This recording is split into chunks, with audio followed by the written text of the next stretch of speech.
everybody. A couple things. I know some of you signed up for an alumni mentor. The match process is over, and our GA is sending out match emails this morning. So hopefully you'll get an email about who your alumni is. What we're asking you to do is put like a template contact email in there. So use that to contact your alumni like soon, like within a week. Say, hey, can we meet? Can we set up a call? Whatever might happen. So this is kind of like the first year. Want it to go well. And we can't give the alumni your contact information. You have to make the first contact because we just can't. It's not allowed. Okay. The other thing is, you guys might notice there's people with cameras around here today. You see that? So they may come in and take some pictures. So if they do, just which I can't do, I'll try to act natural. That's why I'm rocking the sweater vest today.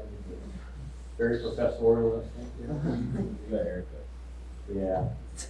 I'll tell you what, I'm struggling. I got a hair struggle going on right now. You good. You see this island of hair I have? You know what I'm talking about? So I asked my barber, I'm like, what do I, like how long until I have to shave? I mean, he's like, you probably got like 3 to 5 years. And eventually I'll have to shave. It's been difficult.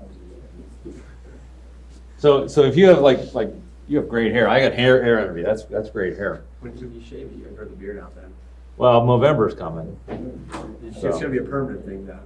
You think I should grow? Bald on top. Yeah, I don't know. My wife trumps all those decisions. So. All right, so what we're doing today is let's go back to what's going on in STAT301. What's going on in STAT301 is we have today, we're going to go over our homework. We'll go over chapter 4, and then we'll review for our in-class Excel exam, which is Tuesday. So next class we meet. And there's a sample Excel exam out there that we'll go over in class. Make sure you know how to do everything. It's going to be an in-class Excel exam. Further, on Tuesday of next week, we'll also review for the multiple choice portion of the exam, which is going to be held on October 6th. There's something here that says more pivot tables that we really didn't cover last class. I'm really not testing you on that, so I'm going to move that down to here or later.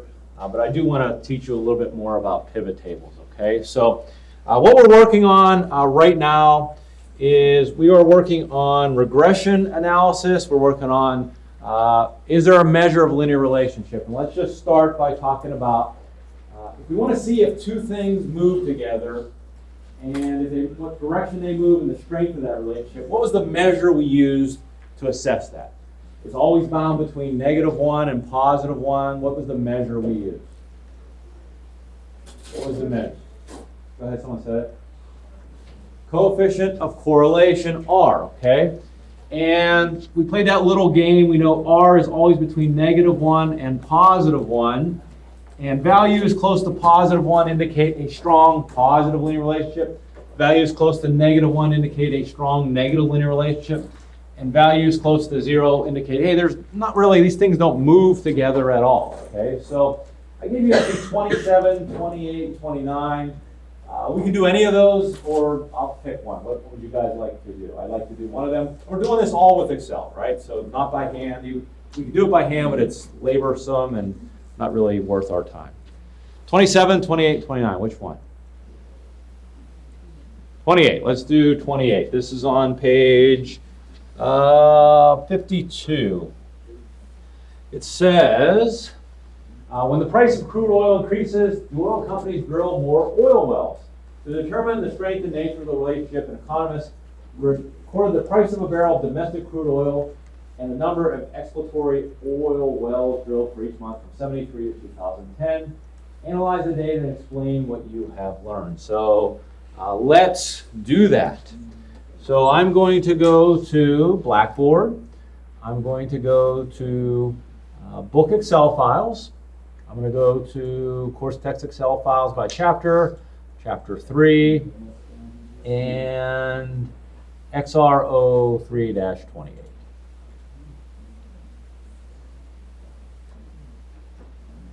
And I'm going to upconvert this while I get a chance. Okay, so what we're asking here, now the data is time series data, but what we're asking is if there's a relationship between column C and column B, right? So let's first do the measure that kind of shows us that. Let's do the coefficient of correlation. So there's a function that does it, or we can use data analysis. I'm going to use data analysis. Data analysis, correlation. I'm going to click OK. I'm going to highlight C1 the whole way down to, wow, a lot of data here, down to D457. There are labels in the first row. New worksheet apply. I'm going to click OK. And it gives us a little matrix. And the coefficient of correlation is 0.02. So what does that say? What does 0.02 say? What does that say to us? Is there a relationship?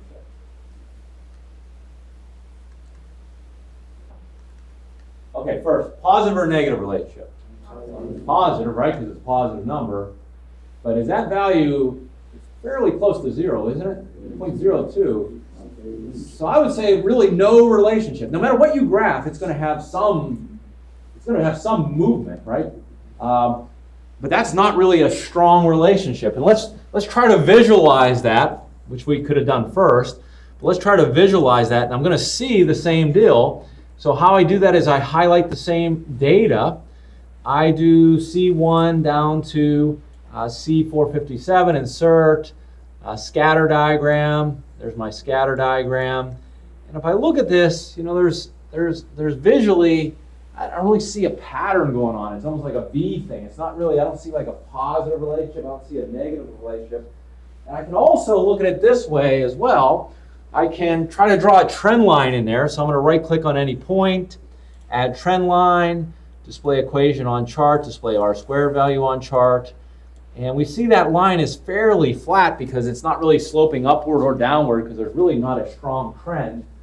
And I look at the R squared value and it's 0.0004, which is telling me that 4/100ths% of the movement of the Y value is determined by movement of the X value, which tells us once again, you know, the price of crude oil doesn't really seem to affect the number of oil wells drilled, which seems counterintuitive, doesn't it? You think if crude oil goes up, wouldn't you think like, hey, we're going to try to drill more oil, right? It's more lucrative to do so. So why do you think this isn't the case? Why do you think there isn't a relationship? So that's where you have to use your managerial mind, your business mind. Why do you think there's not a relationship? Come on. Someone tell me. There's not a relationship. We've established that, but explain that to me. Why? Anthony, why not? You have a theory, Anthony?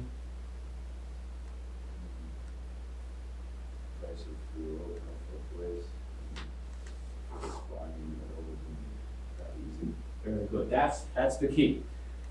So he's saying it's not like, you know, if we're I don't know, if we're selling lemonade, right?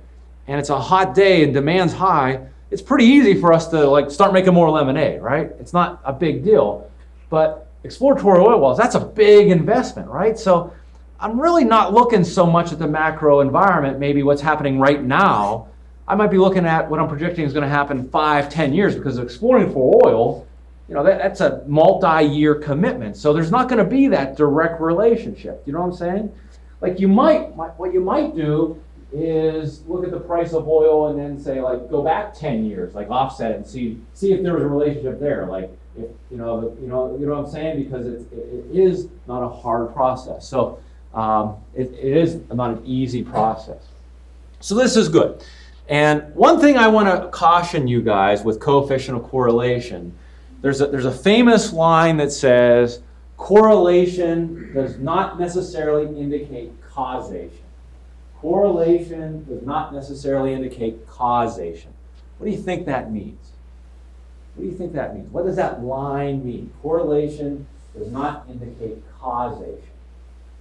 Does not necessarily, I should say. What do you think that means? How? Just because there's like a relationship between two things does not mean like one might cause the other to like, move. Very good. Okay, so a lot of times we do have a theory like that, hey, the hotter it gets, the more ice cream we sell. And we see, oh, they do move, right? They do move together. And then we can say, well, correlation, we're going to assume, because that was our theory going in, we're going to assume that there is causation there. But sometimes there's correlation between two things, and really, maybe the thing that caused that is something separate. Like, maybe we're looking at like stress levels of Roger and Kyle and Anthony.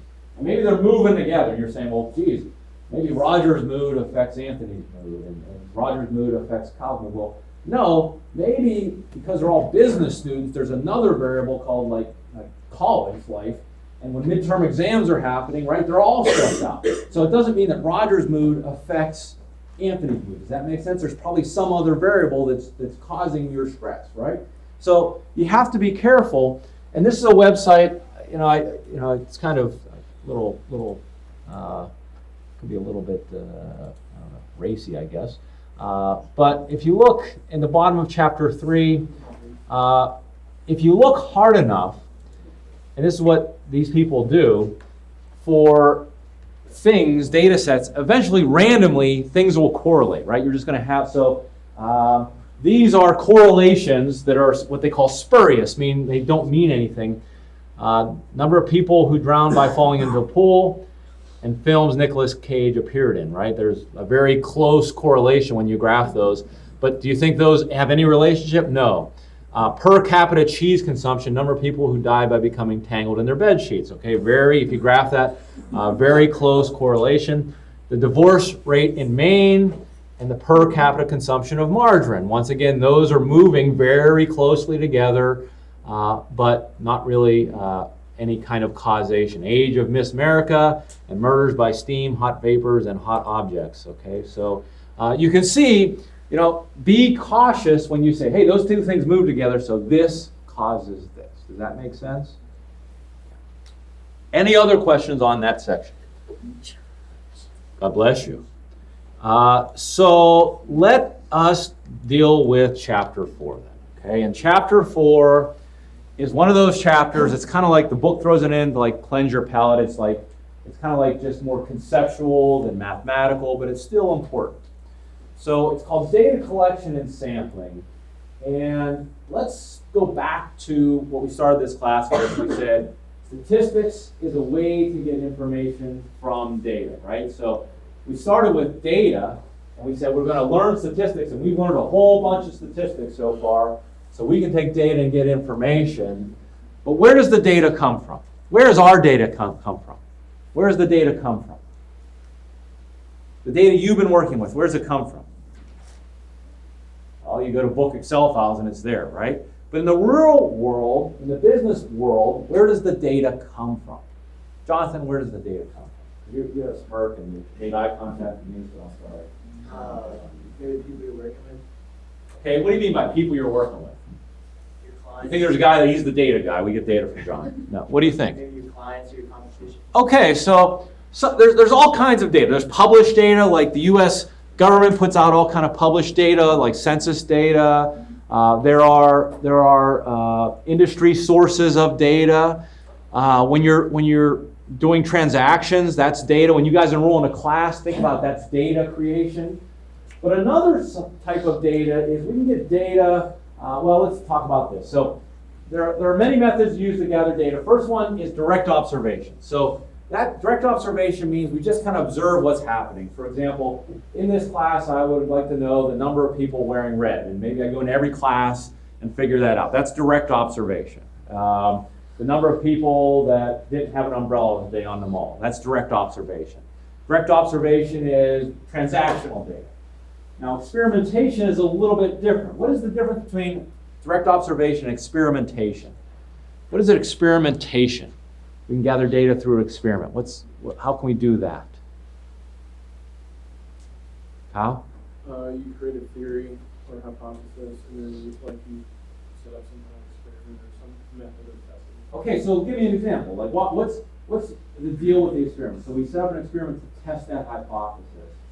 And what we try to do is we try to control for things, right? We say, if Dr. Miko wears a sweater vest, do students pay attention better, right? And that might be our experiment. So Maybe in one class I wear a sweater vest, in the next class I don't wear a sweater vest, right? That's our control group and our experimental group. If you think about it like when they test a new drug, how do they test new drugs? You guys know how they test new drugs? They call them clinical trials. Those are good experiments. How do they test a new drug? Anyone know? Huh? Mr. Boyd, you talking? No. Someone back there. So. Come on. How do they test a new drug? Randall, go ahead. Like groupings of, give a certain amount to this group, or, affiliation. Okay, so sometimes, what's a placebo? Do you guys know what a placebo is? What's a placebo? Rachel? It's kind of like something that they did to make people think they're actually doing the real thing. but Yeah. It's not. Right, so you sometimes just by people focusing on you or you thinking you're part of something, our mind's a crazy thing, and you say, oh, I feel better, right? Or whatever it might be. So they need a control for that, right? Because they need to control that. So they have what's called a control group and an experimental group, and the experimental group gets the drug, and the control group, they don't know it, but they're getting like a fake pill, right? And then we compare the differences between the two. We're trying to compare for what they call, it's something called the Hawthorne effect. Do you know what the Hawthorne effect is? Maybe you studied in Management 101. Like people do better when they're being observed. You know what I'm saying? Like if I came in here and observed you, you're like you're gonna work harder. Okay, that's called the Hawthorne effect. So an experiment is a way to gather data when we control for something. And the last one is something that we see all the time, and that's called surveying, right? So if you are in marketing, you're doing marketing research, I'm sure you're putting together surveys for your clients. And a survey is a way to gather data from maybe something we don't have published. We put together a survey and we try to get that information. And there's different types of surveys. There's a personal interview. So if I sit down with you and say, what do you think of the course so far? That is kind of a survey. And I sit down with each one of you and say, what do you think of the course? That's a survey. What's the issue with a personal interview? What's the issue with a personal interview? Yes? Kind of influence in the way you answer. Okay, and also, what else? It takes a lot of my time, right? And time is money. So personal interview allows us to gather rich data because I can do follow-ups, but it's very time intensive. What's the problem with a telephone interview? What's the problem with a telephone survey? It's kind of like a personal interview, but what happens with a telephone survey? What's that? You can't see the other person, but how many people have got a telephone survey and hung right up? You ever have that happen? So when we do that, we get what we call response rate issues. A response rate is, let's say we try to sample 1,000, but only 100 participate in our survey. That means our response rate is 10%. When you do a phone survey, it's typically less than 5%. If you do a mail survey, it's going to be less than 1%. Now, we do surveys like at the end of this class, and the response rate, the idea survey, you guys know what I'm talking about? Idea survey, you guys do that survey on how was the professor, how was the course. The response rate on that is very high because I have you captured here and I'm like, do this, right? So it's very high. And that is known as a self-administered questionnaire, right? So I don't have to spend time, you spend the time. That's a self-administered questionnaire. We see this all the time in the business world. When you receive a survey, online survey, or a mail survey, those are called self-administered questionnaires. A good example of this is if you ever eaten at a restaurant and they ask you to fill out a response card after you're done, like Haas's does that, right? What's the problem with that data that you gather from those surveys? What's the problem with those response cards you get from a survey, like a restaurant survey? What do you think? Who fills out those cards? Well, they don't make you do it at Haas's. So who does it? Typically, it's people that had a really good experience, or people that had a really bad experience, right? So is that survey representative of most of our customers? Probably not, right? Probably mostly older people fill it out. When the Miko family goes in there with 5 damn kids, you bet your ass, I'm just happy to get out of there, right? I'm not taking time to fill out a response card. So they're missing this, right? They're missing my opinion of how the service was. So we're not going to design any questionnaires, but a couple things to keep in mind when you design questionnaires. Keep it simple, keep it straightforward, and when possible, use closed-ended questions. What I mean by closed-ended questions are questions that aren't like, how are you feeling today? What would be a better, and you might say, I'm a little down, Dr. Nico. I'm not crazy about this weather. I'm melancholy, or I'm depressed. I'm happy. Those are all good, right? They're all rich data. But if I'm going to analyze it, what's wrong with that data? It's a lot. So how can I make it a closed-ended question, Evan? You could say like, how was your experience today? Right. I could say, a lot of times we do like statements of agreement, like I enjoyed this meal. And 5 means strongly agree, 4 means agree, 3's neither, 2's disagree, 1 strong. Have you seen those Likert scales, whatever you want to call them? I've enjoyed this professor. I've enjoyed this course.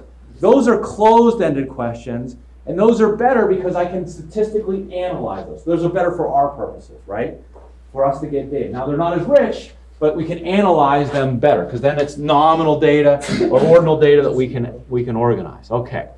So if we're going to go out and get data, we have to do something called a sample. Remember we talked about sample statistics. We make inferences about population parameters. Well, how do I do a sample? How do I determine who's part of my sample? Give me an example of this. How do I determine who's part of my sample? All right, put your laptops down. If you're not going to participate, then we're going to have to do. Kyle? You want to see who's your target population? Okay, who your target population, but how would I go about getting a sample? Let's say, for example, I wanted to know how much St. Francis University students spent on books, right? And I don't want to talk to every damn St. Francis University student.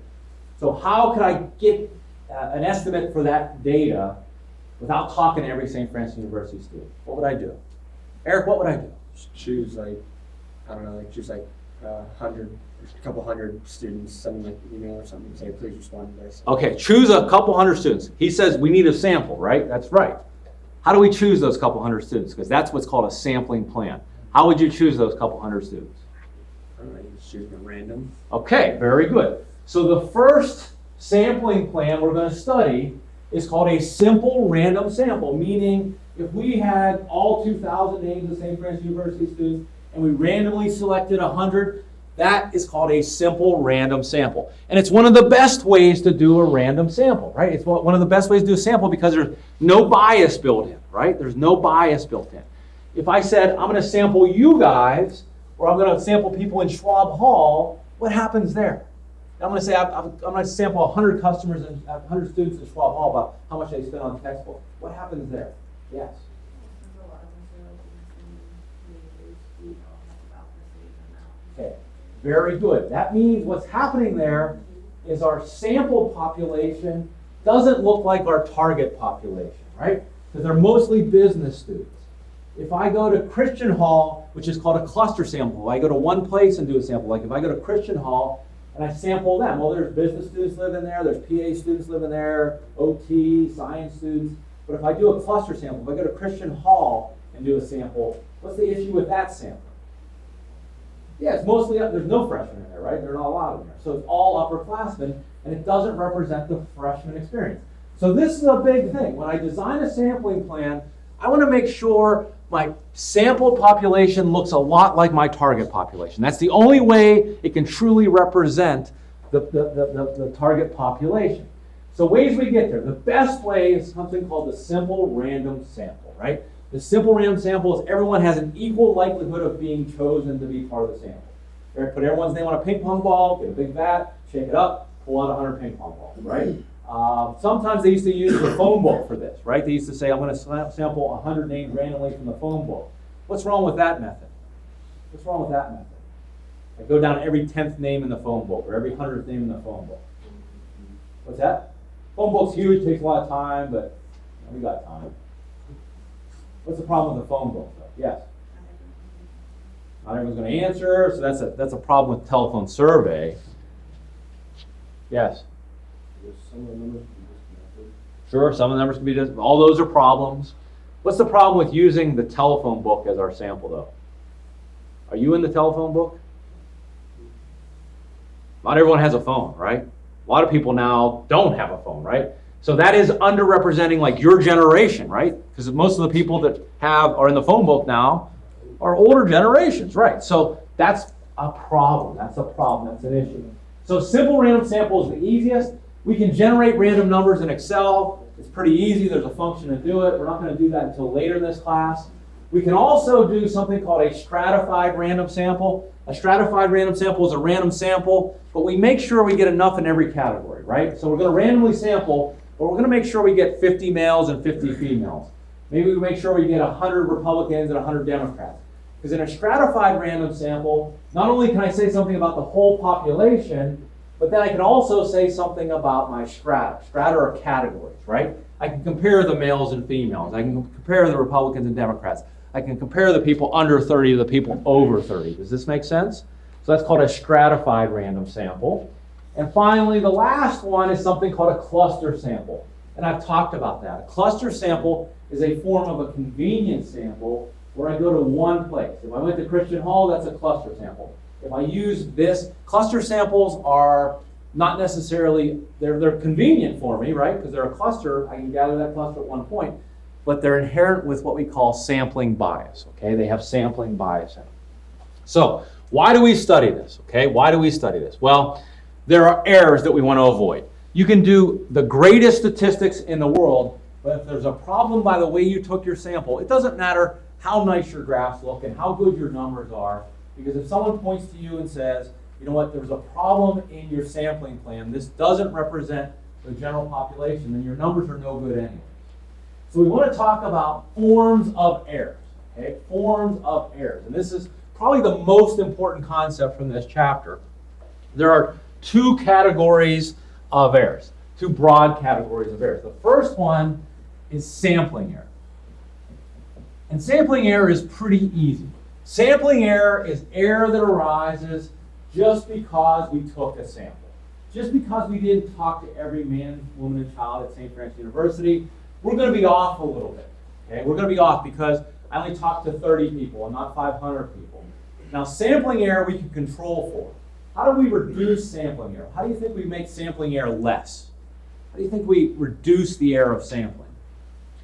What do you think we can do to reduce the error of sampling? It says in the bottom there.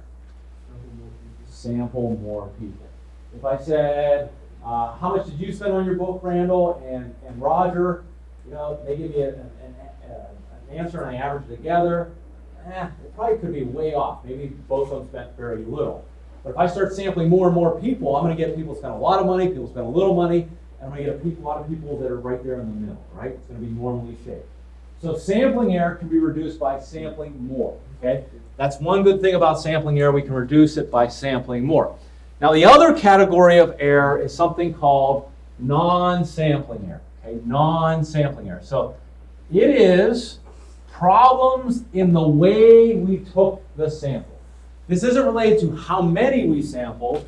This is related to the process that we utilized when we took the sample. Increasing the sample size will not reduce this type of error. It'll just perpetuate it. It'll just be more of it. The first type of non-sampling error is errors in data acquisition. Okay? So, for example, if I was trying to figure out the average weight of males at St. Francis University, but my scale was off 20 pounds. Doesn't matter how many I sample, that's going to be a screwed up analysis, right? So if I have incorrect measurements being taken because of faulty equipment, if when I transcribe things, the person said yes and I wrote down no, that's errors in data acquisition. If I'm asking you something and you don't understand what I'm asking you, if you don't understand the question, you might not give me a good answer because you don't understand the question. That's errors in data acquisition.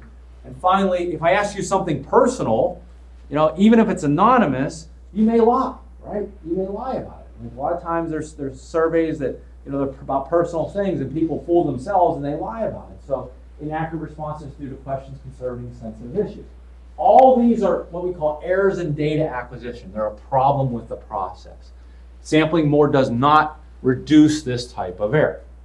The second type of non-sampling error is non-response error. Okay? Non-response error is when there's people that cannot be included in the sample because of the way we did the sample. Okay?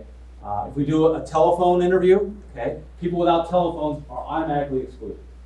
If we go to Torvian and do a sample there, people that don't need a Torvian, students that don't need a Torvian ever are automatically excluded. These are examples of non-response errors introduced when responses are not obtained from some members of the sample. Cluster samples. If I go to St. Louis Hall and do a sample, it's all males in St. Louis Hall still, right? I'm missing all the women, right? So it's underrepresented. So that's called non-response error. When people can't be part of that, the members of the population can't be part of that sample. And the last one is probably, kind of the most egregious and the most common one, and that is selection bias. So selection bias is doing a sample in such a way that, and it's kind of related to non-response error, that it's biased in some way. So if I go over to the gym and I say, I'm trying to get average male height, and I see 15, 20 dudes on the court, and I ask them, what's your height? And I record that, and I get an average, and it's 6'5". Well, and I say the average St. Francis University male height is 6'5". There's a problem there, right? Because I sampled just men's volleyball players. Yes, that's an issue. Have you ever seen results that says, according to I'll just pick Fox News survey? Okay, what's inherently wrong with according to a Fox News survey of its viewers? What's the problem with that? According to a Fox News survey of its viewers. Yeah, who watches Fox News, Mr. Boyd? Older generation, and what else? What kind of politically leaning people, Rachel? They're conservative folks, right? MSNBC tends to be more liberal type folks. Sometimes I do watch Fox News, and you're right, it's older generation, because I watch sometimes when I'm at Decepio, it's on and I just watch it. All the commercials on Fox News are like hover rounds, the scooters, put your money in gold because Obama's going to ruin everything. Reverse mortgages, you know what a reverse mortgage is? It's all the lifeline stuff. It's all geared toward an older population because they know who's watching Fox News. They know the type of person that's watching Fox News. So this chapter, that was the end of chapter 4.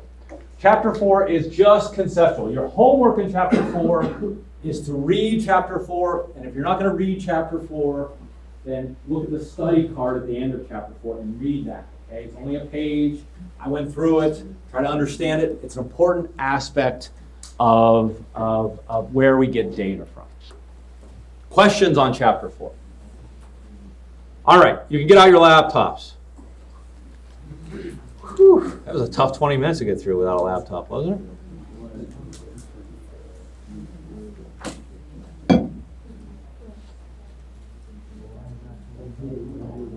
Okay, so what I'd like you guys to do is on Blackboard under sample exams, you guys see sample exams?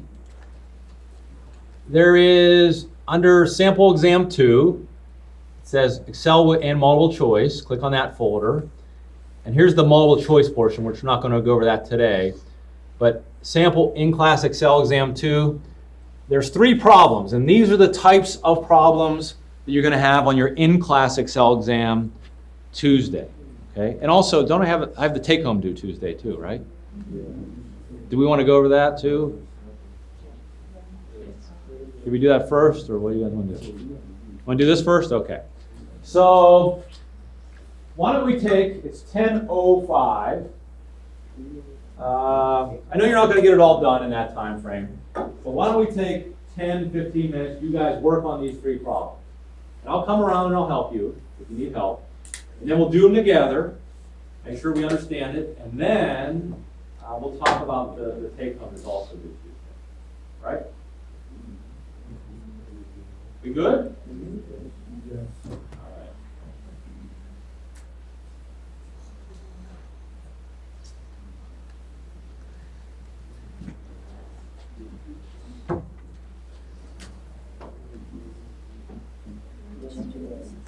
All right, so let's take a look. The first one is the data set below contains a sample of 2,000 business stats final grades from Dr. Miko's offering of STAT302 for the past 13 years.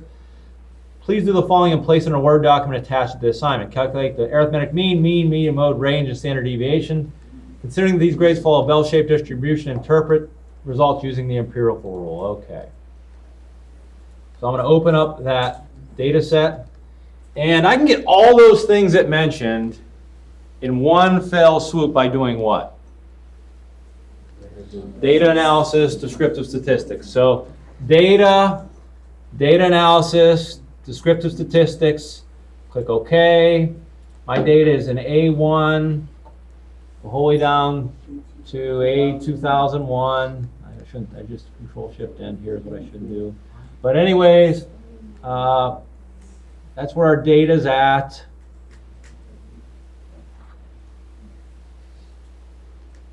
There are labels in the first row. I want summary statistics. I click OK. It gives me this table. Okay, so you can copy this table into a Word document, but what I'd like you to do is kind of highlight the values I'm looking for. So you could do something like this to highlight it, like just give it a background. So I asked for mean, median, mode, standard deviation. What else did I ask for? Range. Okay, so there we go. And I could interpret, those roughly, the mean, median, mode are all roughly similar, around 79 as the score. The range, 45, is quite big. Someone got 104, someone got as low as a 59. It asks you, it says, if this is bell-shaped, and it is, interpret using the empirical rule. Do you guys remember the empirical rule? Yes, no? The empirical rule says that 68% of all observations are within one standard deviation of the mean. So the mean in this case is 79.6, and the standard deviation is 6.88. Okay? So if I take that mean, which is in B3, and I subtract the standard deviation, which is B7, that gives me the low end. That's one standard deviation below. And if I take B3 and add it, very good, add B7. Okay, so in the range from 72.7 to 86.5, what percentage of all observations are in that range? 68%. If we go out 2 standard deviations, what did I tell you the percentage is captured then? 95%. If I go out 3 standard deviations, 99.7. Go ahead, Eric. If we were using this to talk about people or something, something that can't be broken up into point whatever, would we, if we were to calculate it the standard deviation people, would we if it was the 6.8, would we round up or would we round down? The 6 persons or 7 persons? No, you would still do it that way, because think about it, you can't have fractional kids, right? But when you talk about average, the average number of children that a family has, you can still say 2.1. So you can still keep it. Yeah, you really don't have 0.1 of a kid. Okay. But it still makes sense when we're talking about numerical descriptive statistics to use the decimal places. So I would keep that. Okay. So if I want to go to 95%, I would say equal B3 minus 2 times B7. And I could say equal B3 plus 2 times B7. And that range encapsulates 95%. And then I could do it 3 times and it would encapsulate 99.7%. Does that make sense? Okay. So let's see. That number 1, what else did I ask you to do? So now please report quartile 1, quartile 3, and the cutoff for the top 90%, and then it was the 9th decile. This shouldn't be hard for me to do either. If I go up to the top here, and basically I'm going to just go to, let's make this bigger so you guys can see it and I can see it. I'm going to say percentile, and if I'm looking for quartiles, it's the 25th, the 50th, the 75th, and the 90th. So the value for those would be equal percentile.exe A2 to A2001, and comma C2. And I'm going to use that formula over and over again. So what part of this formula do I want to make absolute? That part with an F4. So the bottom 25% is 75, 79, 84, and 89. There are my 3 quartiles and my 90th percentile, or 9th decile. Yes? Further, I ask, if you scored an 83 in Dr. Miko's class, what percentile would you be in? So now I'm looking for, if you give me a value, what percentile is it? I don't use percentile. What is the function I use for that? Equal percent rank A2 to A2001. And what did I say? 80, 83. 83 would be the 66.5 percentile. So you're in the 66.5 percentile. That's number one. And obviously you copy that into a Word document, right? Both of those pieces, and you talk about it intelligently. And that's number one. We can all do that. Good. Let's look at number 2. Whoops. Number 2 says, using the data set below, complete the following. So it's above. Run a correlation matrix to determine if there's a relationship between college GPA and annual income, or between higher education credits and annual income. Explain your findings. Include if the relationship is positive or negative. So let's bring up college data. So it's giving me 3 values here. The person's college GPA, the number of credits they've received in higher education, and their annual income. I'm going to see if there's any relationship between these 3. So I want to do a correlation between these 2, between these 2, and these 2. I could do that 3 separate ways, or I could do a correlation matrix, which is what I want to do. So I'm going to go to data, data analysis, correlation. I click OK. My data is an A1 the whole way down to A101 or C101 because I want to highlight it all. Columns, labels in first row, new worksheet apply. I click OK. Let's interpret this thing. So help me. So the ones I can kind of ignore. Which things has the strongest correlation? What has the strongest correlation here? What has the strongest correlation? Besides the ones. Yeah, so the more higher education credits you earn, the more you make. And it's fairly strong. It's not, it's not overwhelmingly strong, but it's coefficient correlation of 0.61. Positively correlated. College GPA and higher education credits earned, it's positive, but it's not, because usually if you're smarter, you get more credits, but it's not really, real strong. An annual income and college GPA, some correlation, and that's the fact of the matter. I know you guys are real concerned about your GPA, and it's good to be a conscientious student. But I've taught students that had a 2.0 here that are state senators, that are millionaires, they just barely got out of here. They're doing quite well in their life, and I've taught students that have 3 9s and 4 0s that are maybe not going so hot. So GPA is important, but more important, you're more important. You're the more important package. So I would interpret that. And it also says perform a scatter diagram between higher education credits earned and annual income at a trend line and interpret the results. So let's look at that.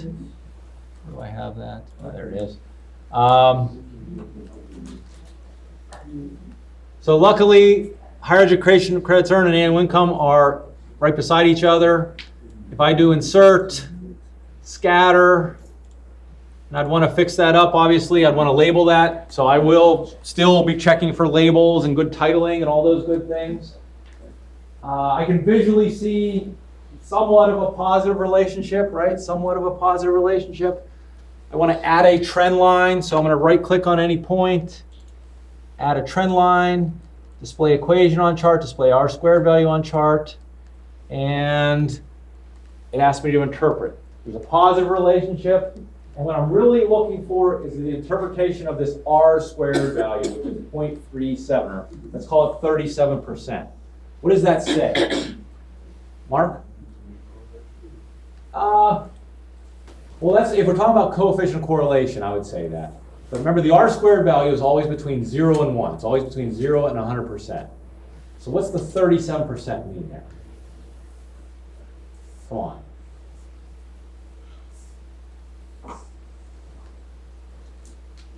%37 of the movement of annual income is determined by the movement in number of credits earned, level of education.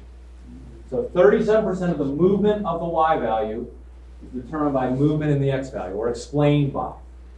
That's telling us 37% is explained by this movement, which means roughly 63% is explained by other factors, right? Like you came from a rich family, you got lucky, those kind of things. You know what I'm saying? Yes? That's important. Not just producing it, but understanding it. And the third one. So you guys were asking me, do I have to create this from scratch? And I think Evan asked me about the take home as well.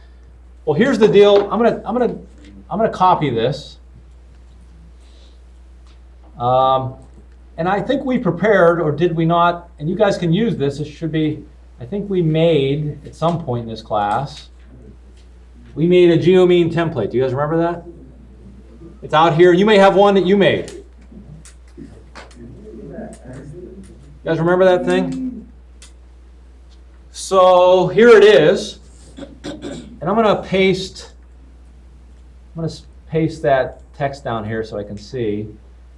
So our starting value was 19,500,000. The next year it went to 20 million. The next year it went to 23 million. Then it went to 24 million.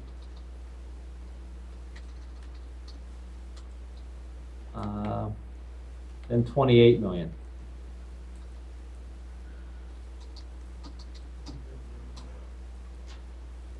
So what, we only have, did I miss anything? Oh, thank you. There's 224 millions, 1, 2, 3. And then the last one is 28 million. So actually the way this works, in this case, my template was set up perfectly because I have 6 values. My template had 6 values. Here's the rate of return for each period. And the annualized return is 7.5%. Now, if I only had 3 or 4 values, I'd have to change my template. You guys understand that?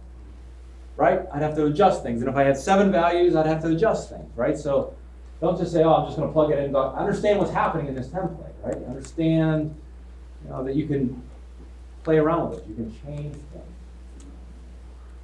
Evan, does that answer your question about Yeah, I completely missed how you did that. That's why I'm, like in class or right now? just right now. Oh, okay. Why? I was helping. All right. I'm not helping you. He was helping you? I wasn't. All right. Okay. All I did was under chapter 3, there's a geomean template. I brought that up, Evan. This is this template. And then I took the values that were in there before, and I added the values for this problem. And everything figured out itself. And remember, let's look what's behind the scenes. Remember what we're doing for rate of return. We're taking the end value, for every period we're taking the end value minus the beginning value divided by the beginning value. End value minus beginning value divided by the beginning value. And then we're adding the rate of return. And then the geomean, we have to geomean on the rate of return plus 1. And so I'd copy this whole damn table into my Word document and explain it as such.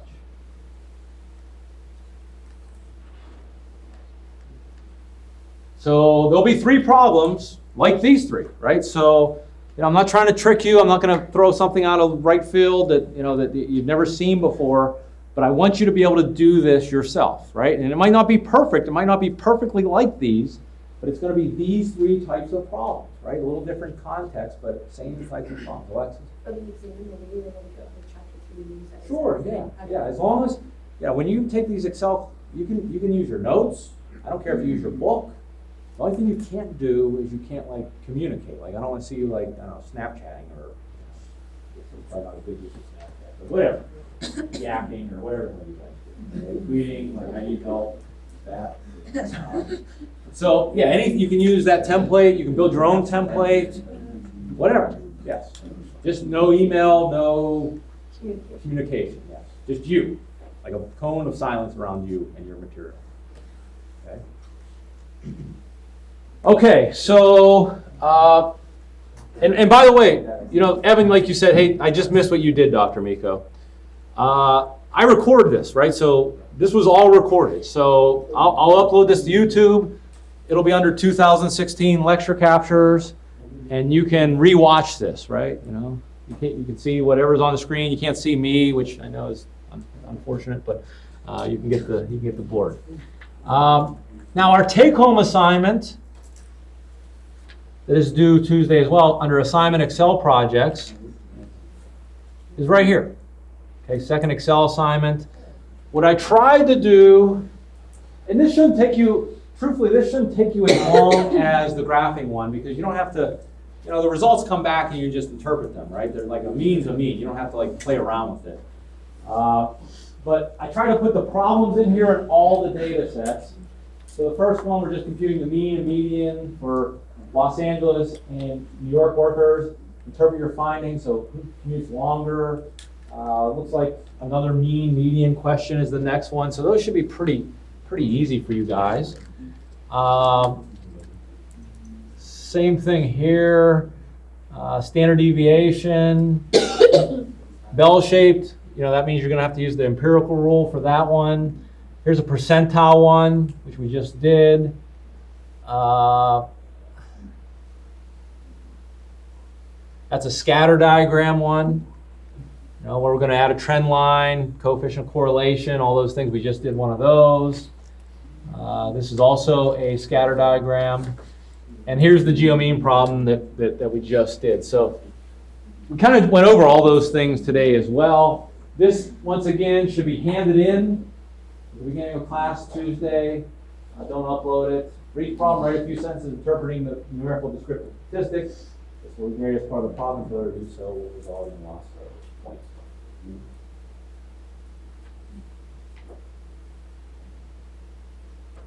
Question?